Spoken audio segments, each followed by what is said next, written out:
Welcome, welcome. Here you go, Corey Mio, my friend. How are you doing? Have a good day. How's it going out there? Carl, pleasure to be here finally on Carl's Wine Club. Come There on, you, baby. Hoot, there hoot, you hoot. Let's go. go. We're here. Ha Love it, ha. man. Long Fuck, time in the making. I'm so happy to chat with you because our path crossed multiple times.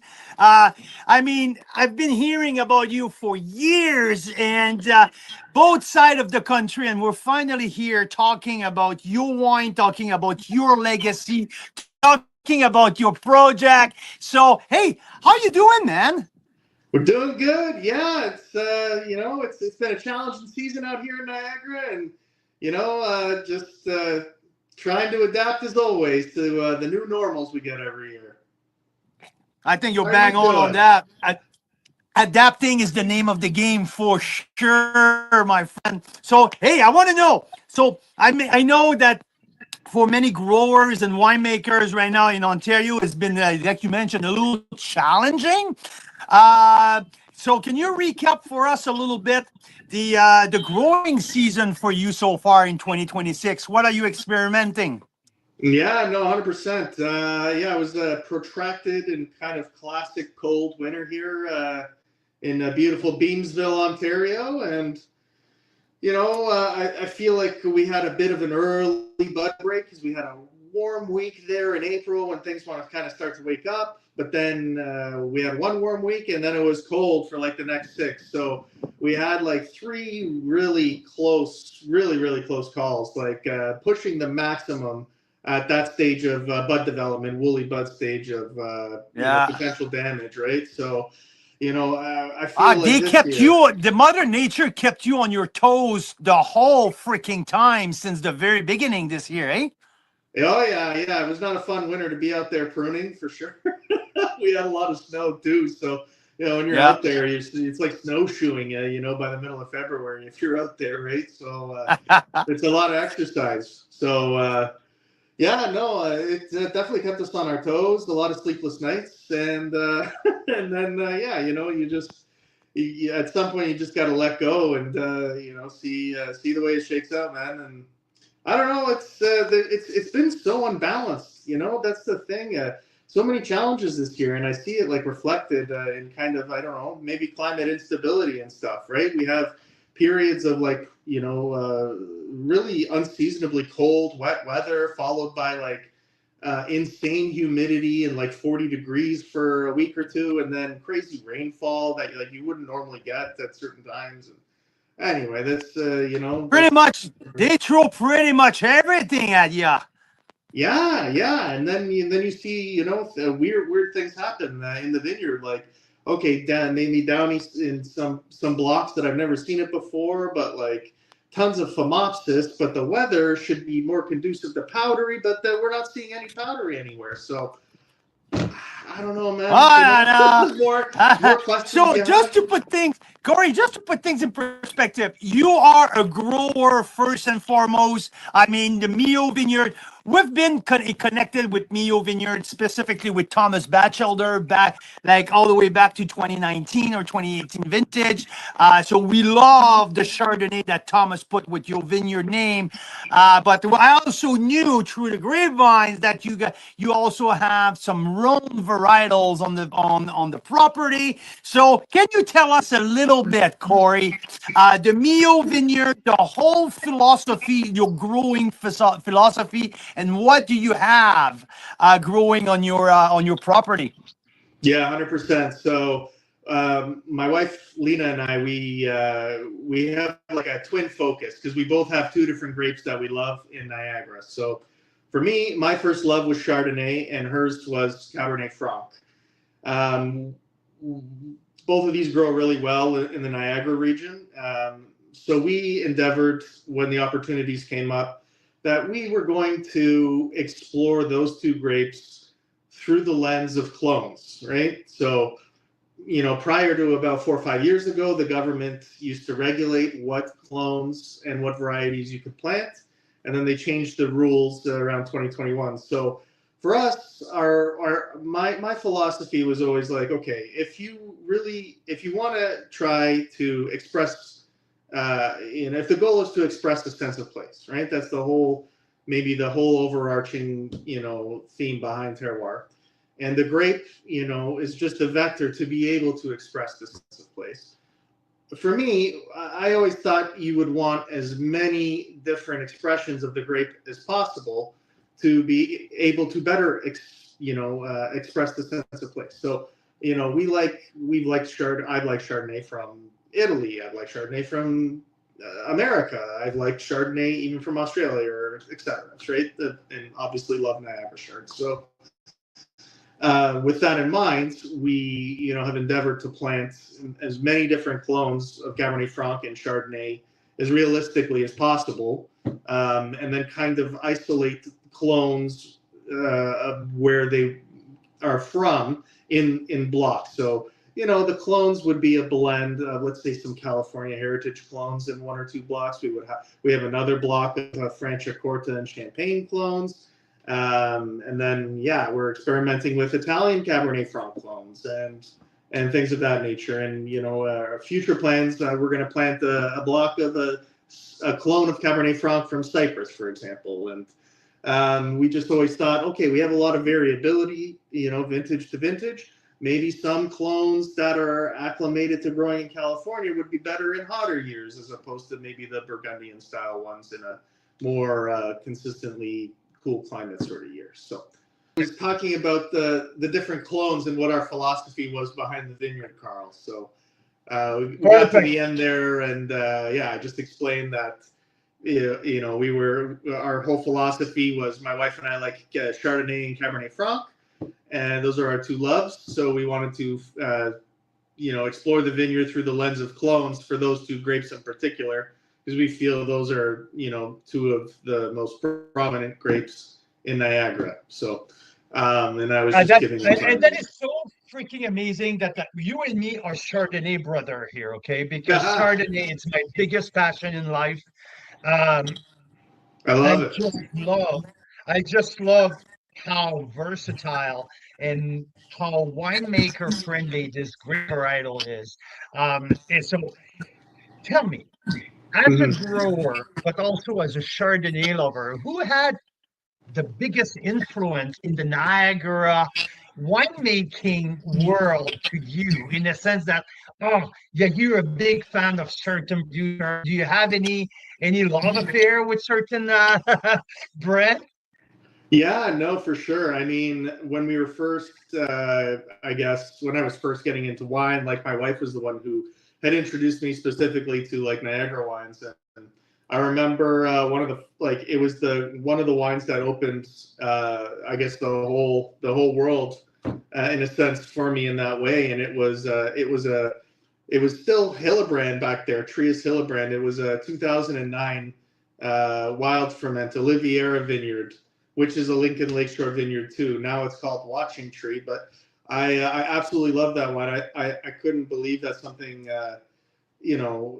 was so, it felt so Canadian to me, man. It was like so autumnal, and it reminded me of, like, I don't know, maybe it's not the best description, but like when you're getting that basket of apples and it's starting to go in November, and there's a rotten one in there, or like the pumpkins falling apart after Halloween, sitting on the front steps and stuff. And I don't know, man, like those, a lot of 2009 Chards in Niagara were just incredible. Like, there's such long-lived wines even now. Like they just have great structure. And I mean, another crazy thing was, like, I remember drinking Batchelder, even then when they had first started the little virtual thing, right? And I think it was after the Clos Jourdain, had kind of stopped making wine there, right? So I remember seeing that. At the time that Thomas was doing, at the time that he was doing his Oregon and Burgundy and and Niagara project, he was all over the place, right? Yeah, exactly. You know it, right? So I mean, even it was so crazy to go, in a sense, from like being a consumer, like learning about wine, trying these winemakers' wines, to like then like working with them one day. It's like, it's the most insane thing, man. Like, I'm telling you, Lena and I didn't even think, maybe 10, 11 years ago that this was going to be our life, man. It's you never know where life's going to take you. That's why wine is so much fun, man. It's just a reflection for life. And in terms of growing, you guys have that sustainable mentality, or you guys are organic? Are you going for organic? Is it something truly viable in Niagara, the whole organic thing? Because I mean, at some point you need to stay. And let's be honest here. Let's cut off the bullshit, okay? Yeah. Because there's so much marketing side around all of that. Some are truly organic producer, and I fully respect that. There's Yeah. some certain region that if you want to stay in business, the complete organic program doesn't suit the model, because I mean it's not financially suitable. What's the vision at Mio Vineyard?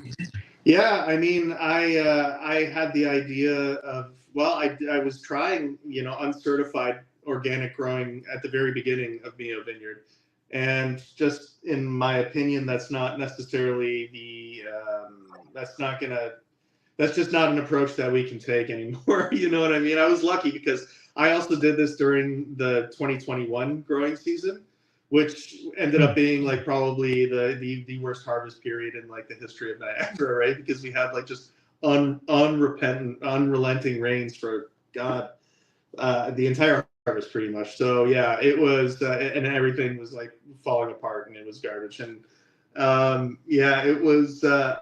I don't know, man. Like we're in a spot where like we have obligations to our customers, and I think that if you're trying to do organics, like one, there's no scalability to it, right? I don't think it's a scalable business model. Two, if it was, I mean, if we didn't have other obligations, financial or to other customers, like why not? You know what I mean? If it's like we do our garden organically, right? And if I lose a plant like halfway through the year, or my cucumbers only give me one before all the beetles get it, or something like that, that's fine. I can always go to the store and get more. But like with grapes, it's a different situation. You know what I mean? So for what it's worth, we are certified sustainable, and there is a independent or quasi-independent certification body. What I think that differentiates us from other people, we just do so much hand labor, man. I don't think there's any substitute for doing things by hand, especially in viticulture. It's if you do it gently and diligently at the right time, I think you're going to mitigate a lot of the other factors that could limit your success grape growing in Southern Ontario, because it's extremely challenging. Like the humidity is relentless. This is like, the origin of all your mildews and phylloxera, and we have so many pests and bugs that like other regions just do not have. And couple that with like, already challenging winter conditions and stuff. And anyway, for a whole host of reasons, like I can subsidize the cost of labor with my own time to make it more viable, right? And less expensive. I mean, there's only 24 hours in the day, even for Corey Meal. Everyone, we only have 24 hours in the day. There's so much you can subsidize with that, right? Correct. Yeah, no, 100%. Yeah, no, you're totally right. So, I mean, if other people can make that work for them, great. I don't think it works for us very well, organics. But no, I totally understand, and that's why I wanted to bring the point. I mean, that's simple, especially where you're located. Like, we talk about how challenging the winters are. We talk about the humidity. We talk about like there's many. What is the biggest strength of where you're located? I mean, the Lincoln Lakeshore right now, to my opinion, after the 20-mile bench, there's no other. Like, to me, it's the next Grand Cru vineyard location. It's the Lincoln Lakeshore. I absolutely love what Elias Essential does at the Central Vineyard. Everything from the Grimsby hillside, where you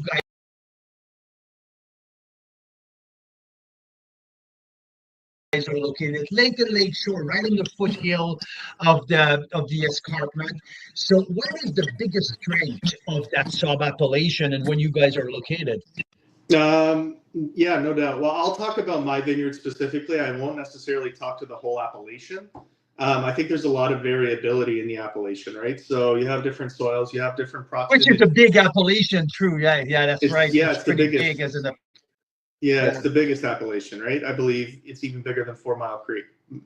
Maybe don't quote me on that, but yeah, I believe it's the biggest. So, yeah, I think there's different pockets that do different things really well, and obviously your name drop in Grimsby Hillside and even Ilia Nadia's, and I think they have some really good drainage down where they are, which is definitely really solid, and their proximity to the lake, so it keeps maybe things a little bit more moderate. Where we are specifically in the Lincoln Lakeshore, we're like right in the heart of the Beamsville Bench, 20-mile bench area, like right where kind of those two benches meet, but on the lakeshore side. So we're literally like steps from the escarpment to our south. And what the biggest strength that comes from that is we're also 4 kilometers.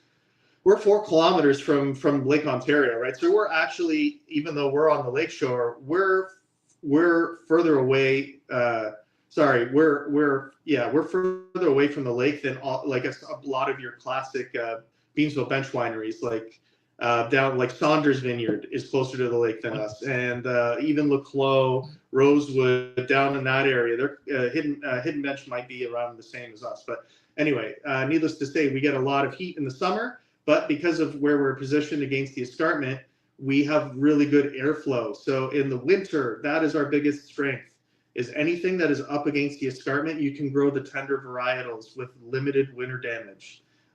Just because we have it acts as a heat sink in the winter, right? And we're right to the foot of the escarpment, and then there's Highway 8 is right there too.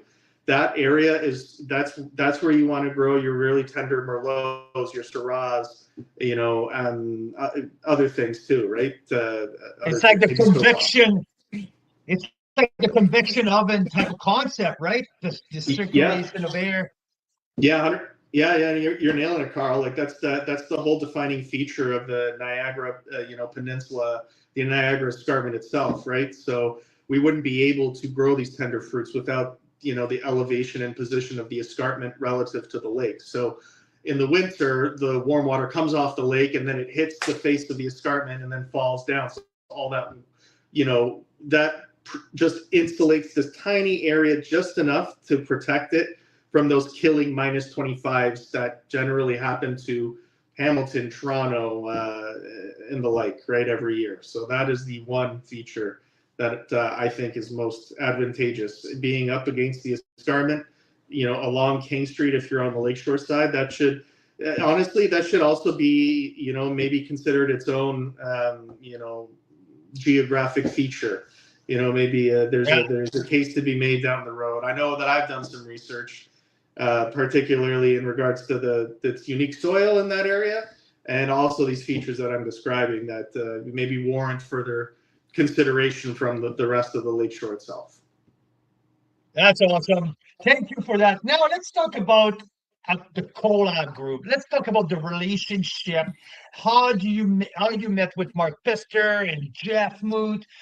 This is such an incredible group. These guys are amazing. What they've built. It's Niagara needed something like that, and I think it reflects the spirit of Niagara a lot.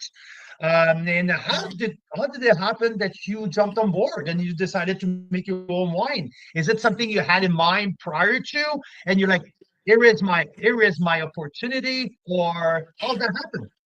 Yeah, no, you're 100% right. I mean, Lena and I we started our vineyard from scratch in 2019. It was all fallow, so we've been planting every year since. And some of those years, they were all COVID years, right? So it was really lonely. We didn't know anybody, right? We're outsiders. We had no prior, experience or any connections in the grape and wine industry whatsoever. So, it was a lonely time. And then, as our first blocks are coming into production, I need to find clients. I need to find homes for all these grapes, right? So, I figured, okay, well, I'll start an Instagram to kind of like promote it. I feel like that's going to be an advantageous way to just to like, here's a picture of this. Here's like this fun thing. And maybe people will see it and it'll grow from there. And that's, man, I can't tell you how many contacts we made just from like having a little social media, right?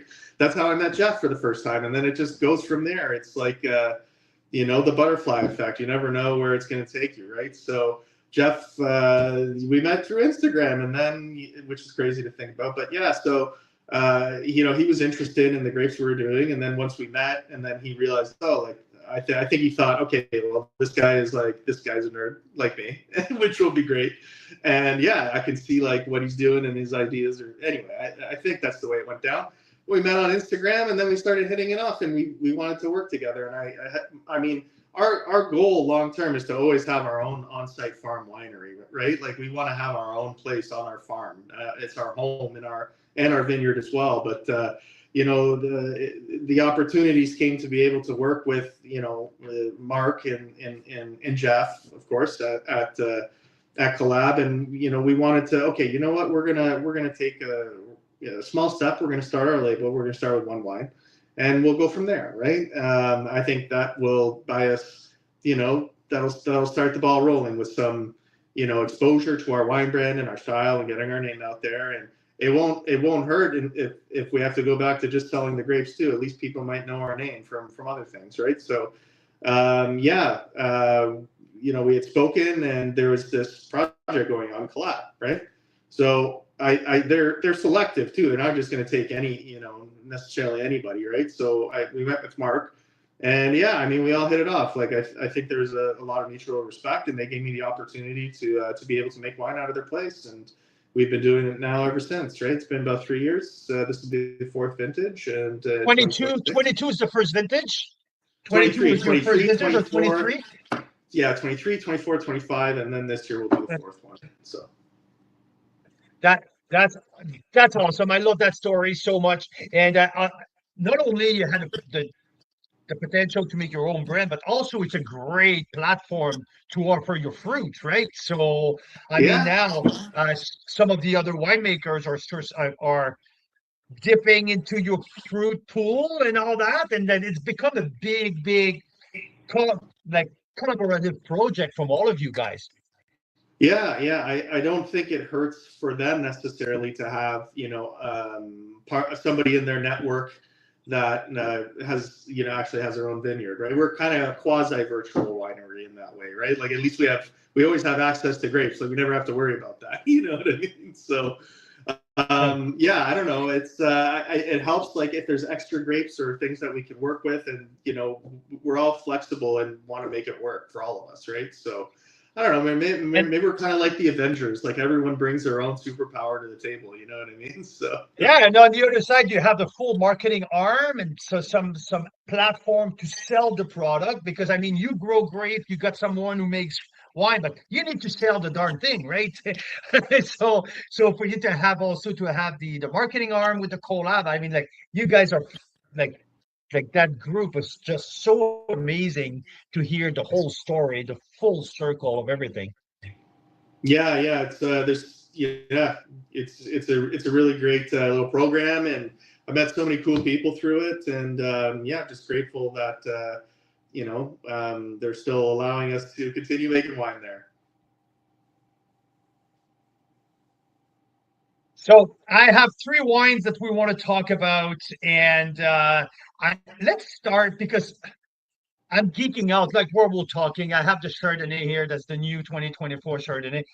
It's so expressive. The nose is just so beautiful. And like we talked earlier, I'm a Chardonnay slut.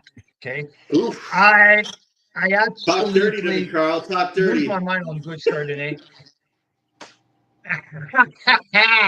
And that note is so expressive. Let's come back to Chardonnay in a minute, okay? I want to start with the Marsanne. 2024 Marsanne. I want to know, okay, because I've never asked a question to a grower, the difference of growing Marsanne versus growing Chardonnay.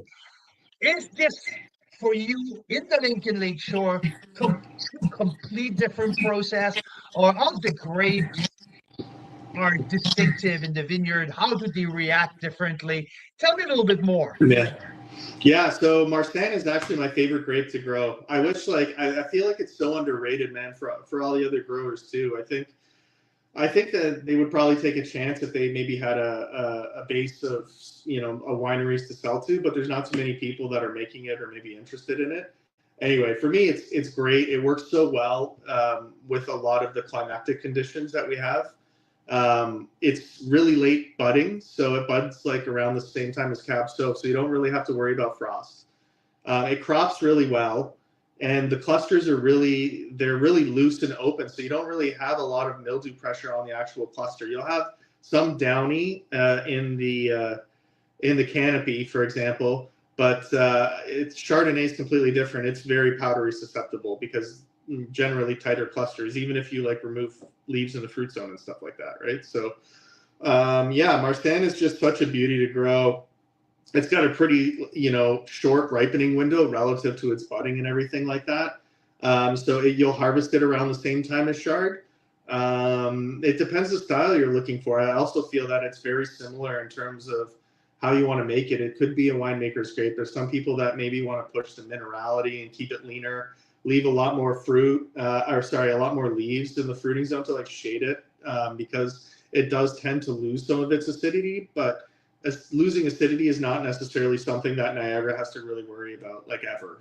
You know what I mean? Exactly. So, yeah. So, yeah. I And mean, this specific one, it's co-fermented with Viognier. yeah, So you have Marsanne, you have Viognier right next to it. You harvest all together and you press yes, together. yeah, 100%. So what we wanted to do was, I always liked the blend of the two when I had tried them previously. So I thought that what Marsanne lacked, Viognier kind of compensated for, which was namely like maybe more, you know, flamboyant aromatics and maybe a little bit different texture, right? So we planted one row of Viognier, and I always, with the intention of making this wine. So everything was always done with intention. We don't. It's not like we have a block of Viognier. It's one row, and I always wanted to co-ferment it with the Marsanne. So in order to really amplify the Viognier, I crop it to one cluster a shoot, and then we pick them both at the same time, because Viognier would be normally maybe a bit later ripening than the Marsanne, for example, right? But I can get So around that. by keeping one bunch of shoot, all of Yeah, the energy goes all in one and it gets correct. ready at the same time. Yeah, for sure. Yeah, or you know, maybe yeah. It definitely does get ready at the same time when you can do it like that. So yeah, that was the spirit of planting those and doing that wine. I thought Marsanne was like Chardonnay adjacent, but it had its own, you know, characteristics. And one of our neighbors across the street is a Q vineyard. So they were the first ones to plant it in Ontario, and they were sort of the inspiration for that. I'm like, well, if they're 500 meters away and can grow it successfully, then why can't we, right? And here we are. And you know what? To be honest with you, I'm seeing more and more Viognier coming out. I had a conversation with Ali and Jess Openlander Yes. this week. We're talking about Sauvignon Blanc, which the Sauvignon Blanc is just skyrocketing in popularity right now. Definitely from our fan base, we see a lot of Really? demand for Sauvignon Blanc. And I was telling the girls, I said, you know what? More and more in the last 2 to 3 years, I'm tasting every year more Sauvignon Blanc, but also more Viognier coming up from Niagara. And I see the quality rising up on a yearly basis, how Viognier from Niagara come out on its own. Yeah, I mean, again, I think those Rhone varieties haven't necessarily been explored as much. I think there's some early pioneers that tried to do it and maybe had a couple of bad winners then and lost a lot, and they're like, this doesn't work here, and then wrote it off. But I think there's pockets where it could be tremendously successful. Again, as alluding to earlier when I spoke about the feature of where we are specifically, being right up against the escarpment, we have that good airflow, and it's slightly warmer in the depths of the coldest depths of the winter. So I haven't seen like any sort of significant winter injury in the Marsanne. Yields can be variable year to year, sure, but I'm not talking like vine death of any appreciable amount so far. So Oh, that's cool. So, Yeah. and it's all fermented in neutral oak. No, there's definitely new. Yeah, I think I used the new punch. That's 24. Yeah, you have 24, right, Yeah, Marsanne? 24. Yeah, Yeah, yeah, 24. yeah. Yeah, we used one new. Well, I only use French oak, but there's a new French oak punch in that one, and then I think there's a combination of neutral and maybe a bit of stainless steel for a portion of that as well. So Yeah, because I can feel it. There's that a little bit of new oak coming in, uh, and the texture. I mean, a blend because Viognier will usually bring a lot of texture in the wine, but there's also the barrel texture that I pick up as well. It's generous in the oak spice, but very well integrated. So I really like the delivery of that. I give that wine 92 points, Corey. I think this is a unique style with the oak, the spice, the texture from for Niagara. I really like the delivery of it. I took that wine to a winery last week, and I blind tasted a bunch of winemaker from the Okanagan, yeah. and it was so much fun to see their reaction. First and foremost, no one picked up Marsanne. I had a few people who talked about Viognier and this and that. They were like, "What the fuck is that?" I was like, "Niagara Marsanne." They were like, "Fuck you." That's awesome. It was Thank you so much awesome. for sharing. Yeah, that's a cool story, man. Yeah, it was really, really cool. I love that wine. 92 points, Carl's Wine Club. We're talking around the 30, $35, I believe. Yeah, 33 retail. Yes. 33 retail. So absolutely stunning. I love that. Like I mentioned, from the texture to the finish, but there's also a nice acidity. And the alcohol is not overly done. So I like the balance. Well done, Corey. Uh, good job. Are you involved in the winemaking from A to Z, or is Mark and Jeff help you with the winemaking? How's that work on that side? Yeah, 100%. So it was in the beginning, it was me and Jeff that kind of just had like a meeting and reverse engineered the style of wines we wanted to make because I think I have a cursory understanding of how to make wine, but he's definitely the technical expert, right? So I can vocalize like what I hope to achieve, and he can in turn tell me what I guess the implications of those winemaking choices would be if we do them, right? So I tend to think of what Lena and I do is maximalist in the vineyard, and maximally intervening in the vineyard to grow very good grapes, and very minimal intervention in the cellar, right? So we're not Maximal reinventing the wheel. intervention in the vineyard, minimal intervention in the winemaking. I fucking love that line. That's awesome. Thanks. Yeah. So yeah, I would say generally, like we're right there sorting on the crush pad. We bring the grapes, we get everything going, help clean, you know what I mean, help press, and then beyond that, a lot of it's being delegated to whoever's at the winery and can help, right? So we'll do batonnage, and I mean, we live half an hour away from Marinus in one way, right? So I'm not gonna drive out there every day to do batonnage for 5 minutes to come home, right? So a lot of that, some of those jobs are left to the guys at Collab, but we know stylistically beforehand what exactly we're going to do for the grapes to make the wine, and that those decisions all fall on Lena and myself to make, and those guys to fulfill, right? Then we'll usually be around. I'll be there to taste through the barrels throughout the winter, see where they're at as I have time. And we'll definitely be doing blending sessions and things like that, depending on the SKUs and how much volume we have. And then we're there for bottling. And yeah, I mean, we're involved, but we're not doing every single winemaking thing, right? So Okay, we got to move on to the Chardonnay because man, let's do I've it. been, my attention's going completely side. My nose is in the glass. There's so much coming at me. Uh, oh man, I love that. I love that. First, okay, my initial score is 93 points, and it's the entry level. It's not the Primo. I tasted the Primo. I would say a couple months ago, Judy told me there's only 12 bottles of Primo left, which Yeah, I rated the Primo 94 points. I thought the Primo was fucking killer. Now, thank you. I Love it. love, there's something who really, really gets me when I take as a wine taster. It's when the price point, then the wine completely outmatched the price point. That's really, to me, that's where my score starting to come in. I have a hard time with the wine who under deliver the price point. It's something to me like uh, this this wine at $33 retail. I think that's the price, right? With the yellow label. Yeah, it's 35 for this one. Yeah, in this year, yes. This is killer Chardonnay, a killer Chardonnay. And it's so cool because I just got back from Burgundy. Okay, we spent 2 weeks in Burgundy, and one of the first line behind the label, I see Corton-Charlemagne, and I'm like, whoa, wait a minute here, wait a minute here.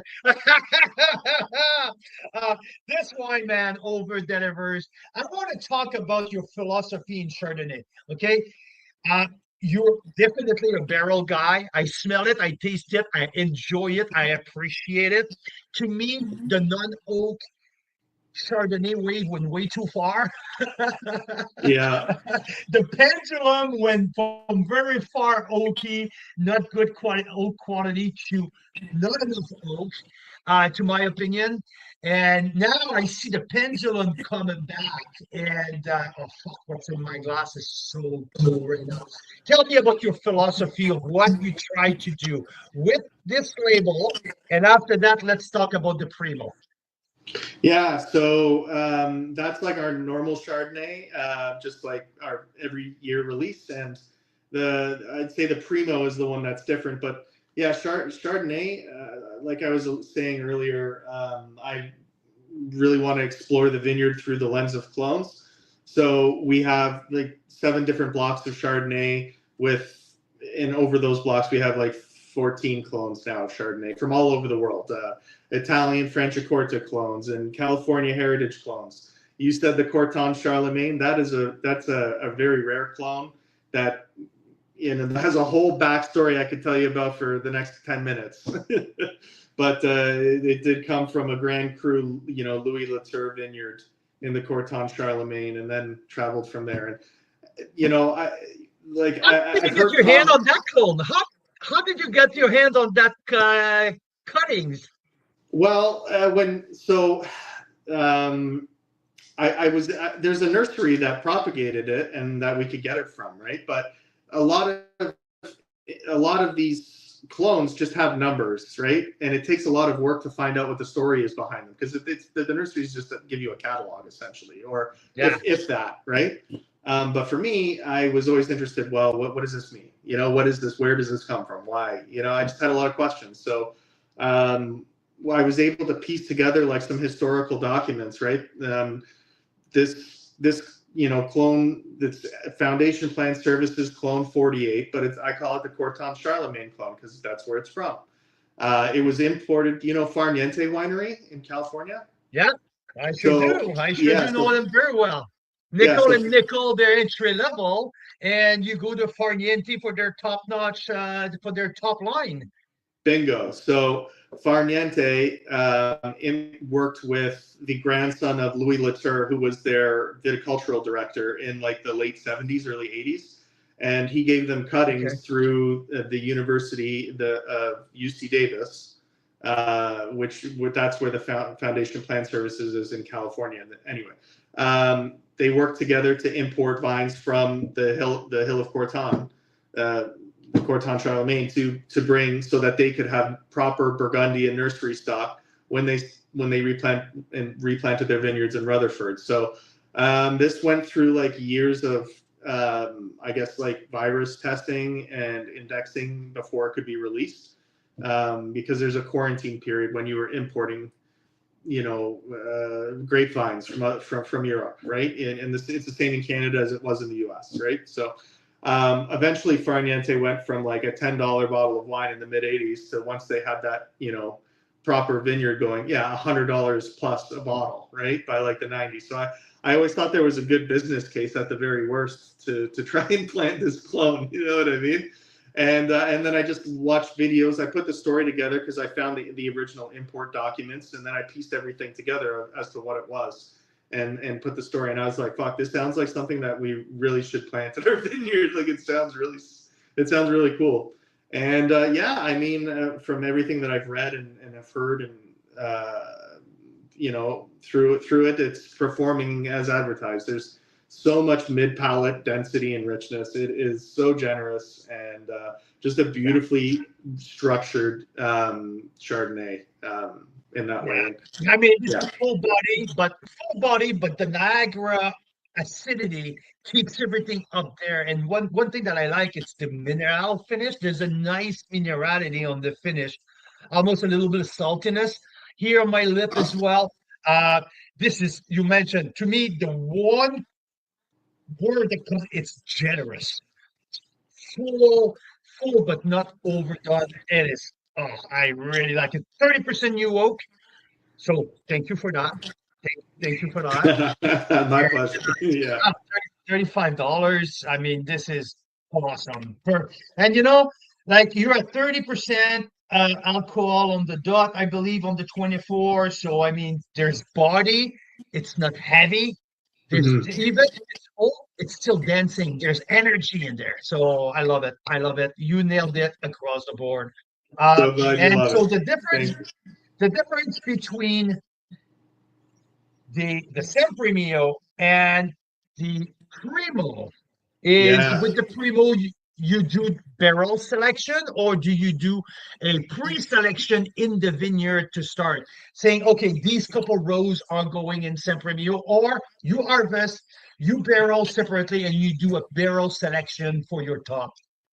Yeah, no, for Primo, that Primo 2023 Primo Chardonnay, it was just a happy accident, man. Like we grow and process all of the main cuvee the same way. And when this was the very first wine we made, right? Was the 4 barrels of Chardonnay. When we were going at the end of to do some assemblage before bottling, and even throughout the process, I always thought, well, this barrel is kind of going and it has a different profile than the other ones, right? And they were all neutral barrels that we were using that first year. So I just was like, man, there's something about this. So I took samples to Lena first to ask her what she thought, and I did a little assemblage of the other 3, and then I would ask Jeff and Mark and some other friends as well, and just kind of put it together and say, hey, like, are these two distinct separate ones, right? And the consensus was, this one is its own thing. And I thought, okay, we don't want to be like one of those egotistical sort of winemakers, like, or wine brands, like, oh, we're coming onto the scene, here's our reserve, it's we've earned it, and blah blah. No, I mean, it was truly just, these were processed the exact same way. Maybe it was a different part of the wild ferment. I have no idea why. We love this one barrel. We thought there was no need. We would have lost something if we would have just blended it with the rest. The rest of the yellow, label cuvee would have been great, but we would lose part of the magic if we didn't. So we made the decision to make the single barrel. It's just a single barrel wine. And we don't have a reserve. We call it the Primo. It means my best. So that's awesome. That's awesome. I give 94 points to the Primo. I thought it's rare, but it's also, there was more precision in the Mio. Definitely, to me, it was more precise. The edges were more defined. And the lingering at the end is just like kept going and going and going. And I mean, I already mentioned multiple times, I love the generosity of that. But definitely the Primo was more pinpoint. Yeah. Is it correct of my assessment of what I tasted? No, yeah, I think you're right. Like the Primo, for me, it reminded Lena and I of like our favorite, like classic Niagara Chardonnays, like high-end single vineyard Chardonnays. And we thought it belonged, and it spoke to our home. Like, I feel like the generosity of the yellow label, what you're having now, that's us. That's our style. There's flamboyance, and it's forward, and it's fun. And the Primo, I just thought we just knew it. We just knew it was special and needed to be bottled on its own. And that would be the main difference between the two wines that I would say.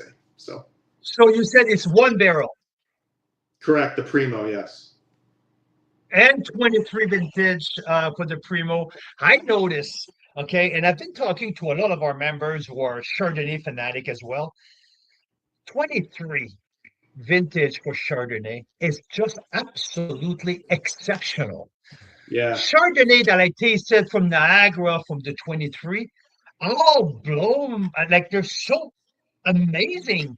And I mean, for certain winery, I taste their Chardonnay every single year. And 23, like, geez, there's some precision there. There's a uniqueness of the 23 vintage. Do you agree with that? I love that year, man. It was just as like a consumer, it hit so many of the boxes for me. Like I feel like certain years give you different things, and that's the variability of growing in Southern Ontario, and you learn to accept it on the East Coast, right? But 23, it had the old bones. That's the way I call it, or at least the way I feel about it. It had so much structure. The growing season, it was very, very long, and we held acidity so late into the year, so we got really good phenolic ripeness without sacrificing, our sugars getting too high and our acids getting too low. So I feel like that entire, parabola of variables that you're trying to nail in a harvest window was pushed later, and it made for just such incredible wines that I think will be really long lived as a vintage in Niagara. I love the wines that have come out of that year.